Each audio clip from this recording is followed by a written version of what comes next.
जो तेल की कीमत होती है उसे बैरल्स में नापा जाता है और यूएस डॉलर्स में नापा जाता है, यानी कितने यूएस डॉलर आप दे रहे हैं एक बैरल तेल के लिए। अब एक ऑयल बैरल की जो प्राइस है वो मैन्युफैक्चरर डिसाइड करता है। इनफैक्ट कुछ देशों के जो ऑयल होती है उसकी क्वालिटी ज्यादा अच्छी होती है, वो महंगे भी बिकते हैं, लेकिन एक कंट्री एज अ पॉलिसी भी डिसाइड कर सकती है कि उसका ऑयल का जो बैरल है जो एक्सपोर्ट कर रहा है वो मार्केट में कितने रुपए में या कितने डॉलर में जाएगी। अब बात करते हैं रशिया की। रशिया दुनिया का सबसे बड़ा क्षेत्रफल वाला देश है और उसमें भारी मात्रा में गैस और ऑयल दोनों पाए जाते हैं। रशियन ऑयल की डिस्कवरी रिलेटिवली न्यू है कंपेयर टू अरब नेशंस, और जो उनका ऑयल प्रोडक्शन है वो उनकी इकोनॉमी की बैकबोन है। Energy sector is Russia's economies backbone.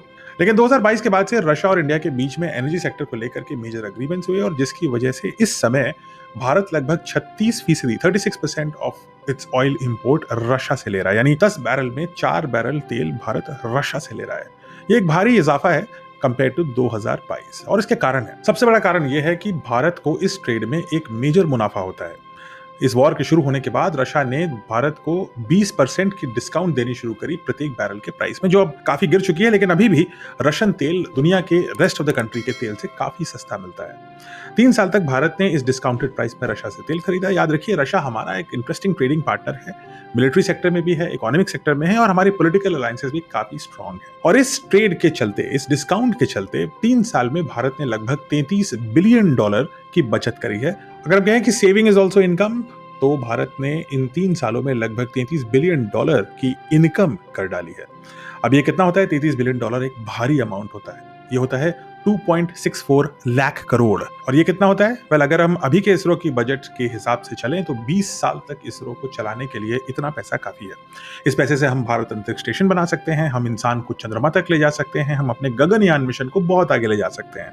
और ये तो सिर्फ स्पेस सेक्टर की बात है। 2.64 करोड़ हमारे पूरे यूनियन बजट में जो स्कूल एजुकेशन का एलोकेशन है उसका लगभग 3.5 गुना है, यानी कि एक बहुत भारी मात्रा है, एक बहुत बड़ी क्वांटिटी है जिसको इंडिया ने अपने इकोनॉमी में एक प्रॉफिट के रूप में दर्ज किया।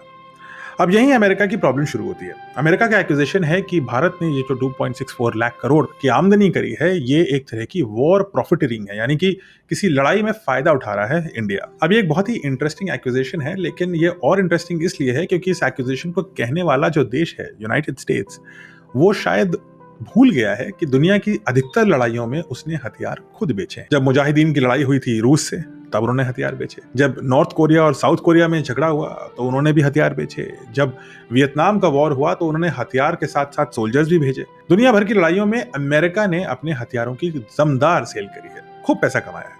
वो वॉर प्रॉफिटरिंग नहीं होती।